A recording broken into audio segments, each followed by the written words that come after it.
동정 마리아님, 당신은 하느님 말씀을 마음속에 간직하셨나이다.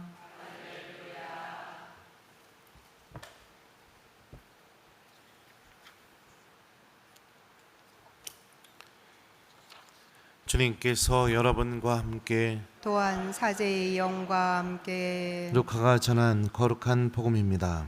주님 영광 받으소서. 그때 목자들은 서로 말하였다. 베들레헴으로 가서 주님께서 우리에게 알려주신 그 일, 그곳에서 일어난 일을 봅시다. 그리고 서둘러 가서 마리아와 요셉과 구유에 누운 아기를 찾아냈다. 목자들은 아기를 보고 나서 그 아기에 관하여 들은 말을 알려주었다.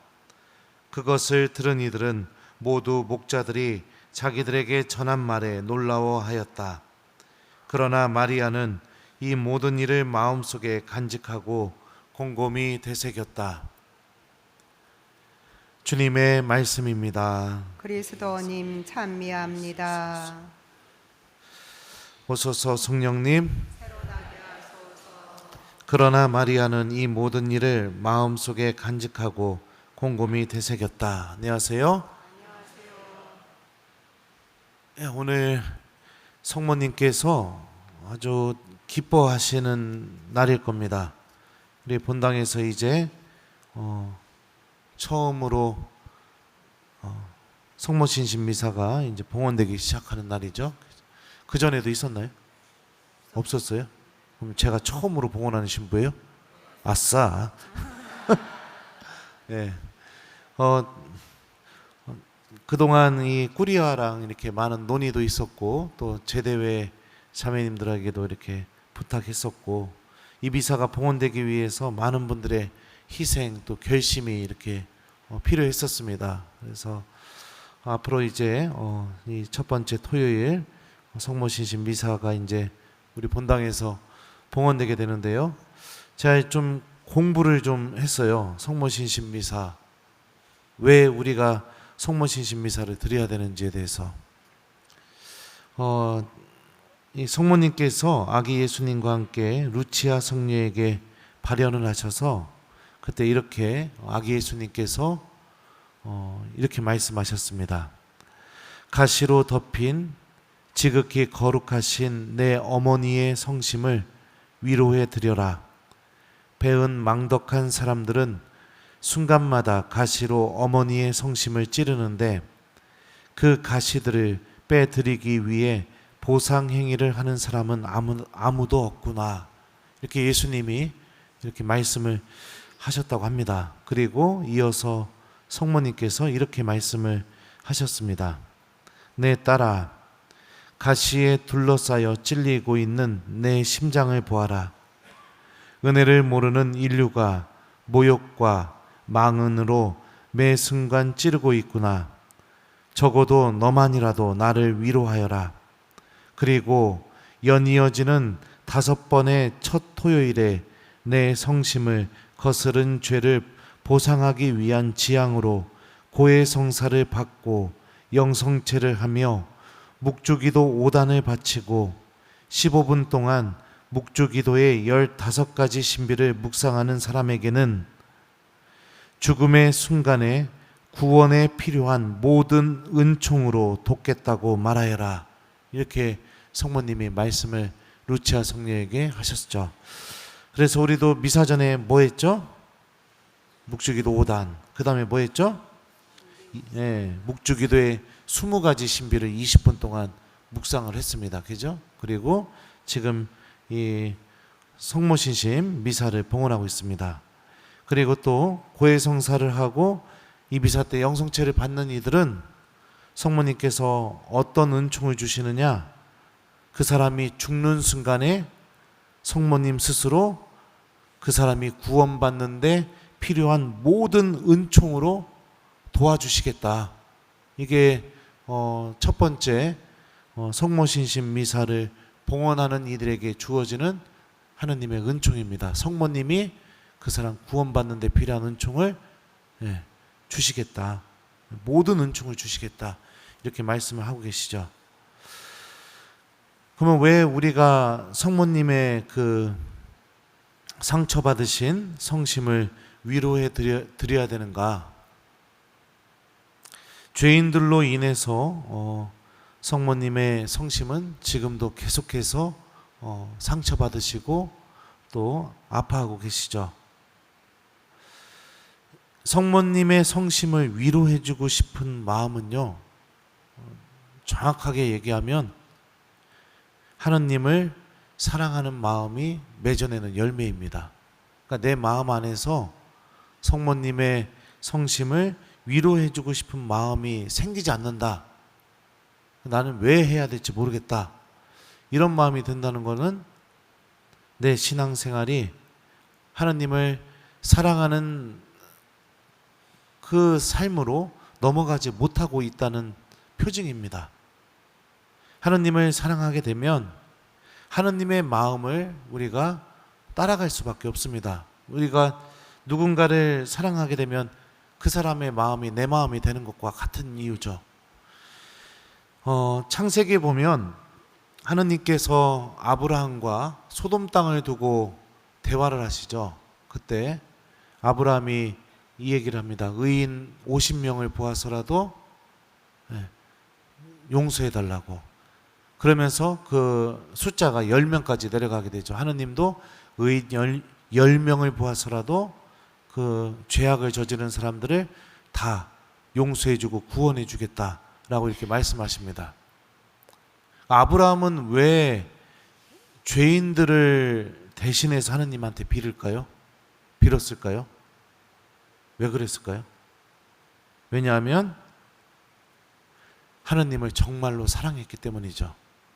하느님이 죄인들이 지옥으로 떨어지고 구원을 얻지 못하는 것을 하느님께서 바라시느냐?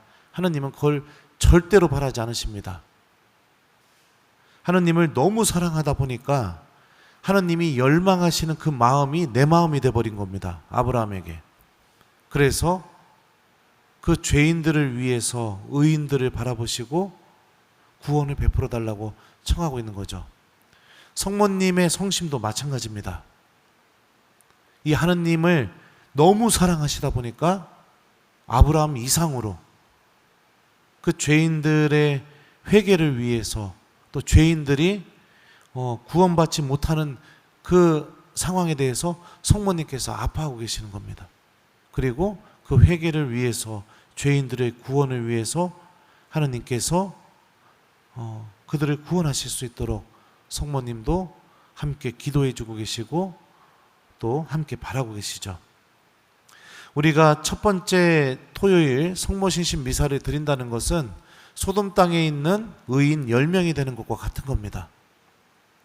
우리가 이 미사를 통해서 죄인들로 인해서 상처받으시는 성모님의 성심을 위로해드리는 그런 일도 하지만 동시에 이 미사를 통해서 우리는 하느님께서 우리들의 기도를 보시고 또 죄인들을 용서하실 수 있도록 우리가 그런 구원의 도구가 되는 것이죠. 이 또 공부를 해보니까 이게 있더라고요. 첫 번째 토요일에서 성모신 여기에는 이렇게 나오는데요. 첫 토요일 신심에 중대한 5가지 이유 이렇게 나오는데 이것도 한번 읽어드릴게요. 내 딸아, 그 이유는 간단하다. 사람들이 마리아의 티 없으신 성심을 거르고 모독하는 것에 5가지 종류가 있기 때문이다. 첫째, 마리아의 원죄 없는 잉태를 부인하는 것이다. 둘째, 마리아의 영원한 동정을 부인하는 것이다. 셋째, 마리아가 하느님의 어머니임을 부인하면서 동시에 마리아가 온 인류의 어머니임을 부정하는 것이다. 넷째, 어린이들의 마음에 마리아에 대한 무관심과 경멸, 심지어 미움을 주입시키는 사람들에 의한 모독이다. 다섯째, 마리아의 성화나 성상에 직접적으로 불경을 저지르는 이들에 대한 모독이다. 그리고 예수님께서는 덧붙여서 이런 말씀도 하셨답니다. 내 딸아, 티 없으신 성심의 마리아께서 이 작은 보석을 요청하여 마리아를 거스름으로써 불행에 처해 있는 영혼들을 내가 용서하도록 나를 움직이려 하는 이유가 바로 이것이다. 내가 그 가련한 영혼들에게 자비를 베풀도록 기도와 희생을 끊임없이 바쳐라. 그러니까 우리들이 이 미사를 봉헌하고 기도하고 하는 이유가 무엇이냐면 예수님께서 죄인들을 용서하실 수 있도록 내가 소돔 땅에 있는 의인 10명이 되게 하기 위해서, 그리고 무엇보다도 성모님을 통해서 드러난 신비를 부인하는 그런 불경을 저지르는 죄인들이 회개할 수 있도록 우리가 그런 하느님의 구원의 도구로서 봉사되고 또 봉헌된 사람들이 될 수 있는 겁니다. 이게 첫 번째 토요일 신신미사를 드려야 하는 중요한 이유인 것이죠. 그래서 우리는 이 미사를 통해 우리들이 하느님께서 누군가를 또 죄인들을 용서해 주실 수 있는데 필요한 의인이 되도록 힘써야겠고, 또 이 미사를 통해서 주어지는 은총, 곧 성모님께서 우리가 죽음을 맞이할 때 구원받는 데 필요한 모든 은총을 성모님께서 도와주시고 또 간구해 주시고 또 나누어 주신다는 그런 믿음을 갖고 이 미사를 봉헌하는 것이 중요합니다. 그리고 또 오늘 복음에 나오는 이 성모님의 모범을 우리가 잘 따르는 것이 중요하죠. 예수님의 그 탄생 때 예수님은 이 구유에 당신의 자리를 처음으로 누우신 당신의 자리가 바로 구유였습니다. 그리고 예수님의 그 구유 주변으로 모였던 사람들은 목동들이었죠. 당시의 이스라엘 사회에서 목동들은요, 끊임없이 방목을 하면서 떠돌아다녀야 되기 때문에 안식일 규정을 지킬 수가 없었습니다. 그것뿐만 아니라 율법에 나오는 여러 가지 세세한 조항들을 다 지킬 수가 없었겠죠. 그러니까 목동들이 혹시라도 도심에 나타나거나 하면은 어땠을까요? 바리사이들이나 율법학자들에게는 경멸의 대상들이었습니다. 경멸의 대상들. 그런데 주님께서는 가장 볼품없는 그 구유를 당신의 자리로 잡으셨고, 그리고 그 가장 볼품없는 그곳에는 그 경멸의 대상들이었던 목동들이 처음으로 그 예수님을 맞이하러 오는 그런 모습이 벌어지게 되죠. 그리고 성모님께서는 일어난 이 모든 일을 마음속에 간직하고 곰곰이 되새겼다라고 루카복음서가 전하고 있습니다. 묵상하는 모범을 보여주고 계시죠. 그리고 그 일들 안에 담겨져 있는 하느님의 뜻을 헤아리는 그런 모범을 성모님께서 보여주고 계십니다. 흔히 우리들은 놀라운 하느님 체험을 하거나 또 하느님의 은총을 잊게 되면 자연스럽게 나오는 행동이 뭐냐면 여기저기 내가 떠들고 다니는 겁니다. 너 떠들고 다니는 거예요? 근데 물론 하느님께서 나에게 일으켜 주신 은총을 선포하는 것도 아주 중요합니다. 하지만 선포하기 전에 꼭 필요한 것이 무엇이냐? 바로 성모님께서 이 보여주신 모범이죠. 그 안에 담겨져 있는 하느님의 뜻을 내가 곰곰이 생각하고 마음속에 간직하는 것도 반드시 필요하죠. 이 첫 번째 토요일 성모신신 미사를 통해서 이제 하느님께서는 성모님을 통해 우리들에게 많은 은총을 베풀어 주실 거라고 저는 믿습니다. 우리들도 이 성모님의 모범을 본받아 이 미사를 통해 드러나는 구원의 신비를 곰곰이 묵상하고 되새기는 신앙인이 되었으면 좋겠고, 또 오늘 복음에 나오는 목동들처럼 또 이웃들에게 이 신비를 전하면서 많은 사람들이 성모님의 이 상처받은 신심을 위로해 주기 위해서 이 미사에 올 수 있도록, 또 많은 이들이 하느님께서 죄인들을 회개하실 때 필요한 그 의인의 삶으로 올 수 있도록 우리들이 그들에게 이 신비를 전하는 그런 하느님의 거룩한 도구들, 성모님의 도구들이 되었으면 좋겠습니다.